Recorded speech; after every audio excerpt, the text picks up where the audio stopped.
Good day, everyone.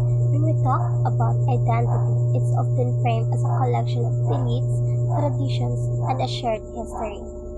The grand narrative we tell ourselves about who we are. For me, Filipino identity is all of those things, certainly, but it's also something far more immediate and visceral. It is fundamentally a story of survival and resilience. It is not an abstract concept, it is a lived experience. Growing up, my reality wasn't defined by abstract discussion of nationalism or cultural theory. It was defined by the necessity of self-support. I started working to support myself when I was in the third grade. I became a working student out of necessity, buying my own school supplies, clothes, and food. My family structure was complex. I grew up living with just my grandparents. My mother and father each went on to have their own separate families.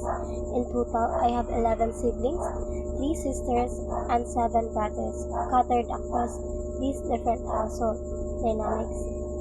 The journey wasn't marked by grand philosophical debates about bayanihan. It was about managing resources, making tough choices, and developing a relentless drive to ensure my own continuity and eventually a better future for myself.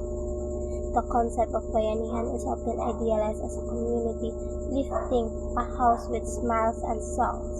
My experience with it was practical, sometimes pretty. Seeing people pull together when the alternative was failure, disaster, or ongoing hungry. It was less about a cultural performance and more about pure, necessary human cooperation in the face of scarcity. This constant need to survive on my own terms taught me the true meaning of ingenuity, adaptability, and almost stubborn sense of hope.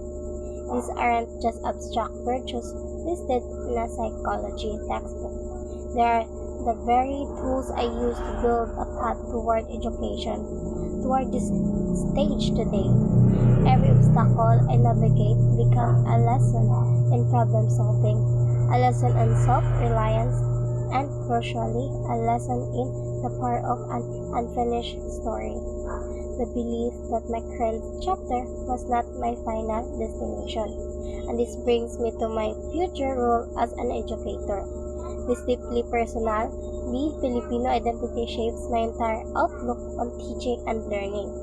I believe the greatest gift an educator can give a student isn't just information, but validation of their own lived experience. We often teach standardized curriculum, but we must never forget the non-standardized lives our students lead outside our four walls. My Filipino identity forged in the fires of practical survival will influence my teaching in three key ways: pragmatic empathy, assess-based thinking, and malasakit. First, it will foster an environment of pragmatic empathy. I understand in a way that perhaps only experience can teach that students carry burdens beyond the classroom, burdens related to family, finance, or food security, and this significantly impact their ability to learn. My empathy isn't just about feeling bad for them, it's about practical action. I won't just see as a student struggling with homework, I will see a person with a complex reality, and I will be driven to find a practical solutions and support system just as I had to find my own, whether it's connecting them with school resources, finding a quiet place to study, or simply having non-judgmental conversation. The goal is functional support, not just sympathy. Second, it will champion assets-based thinking. In the face of scarcity or difficulty, Filipinos are masters of making do with what we have. Resourcefulness is our superpower. We call it discarte.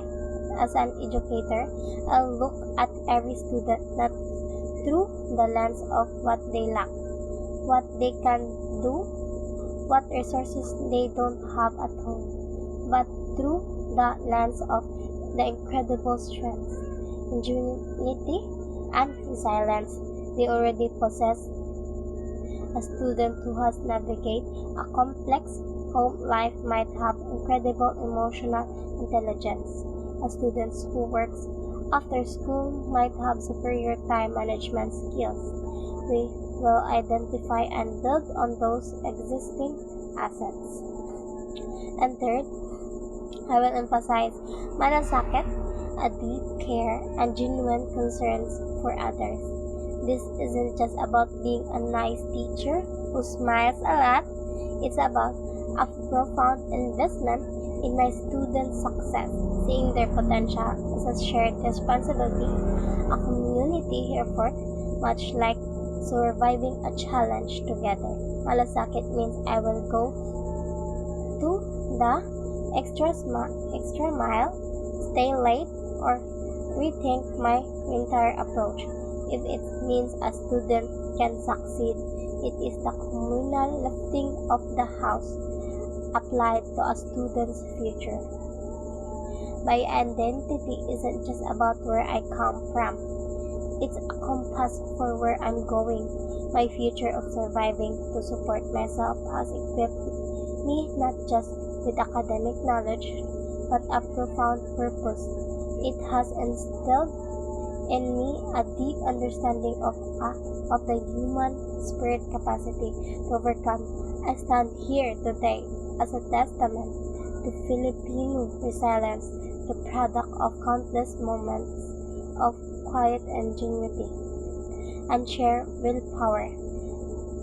And I look forward to entering the classroom not just as a teacher, but as a steward of that resilience.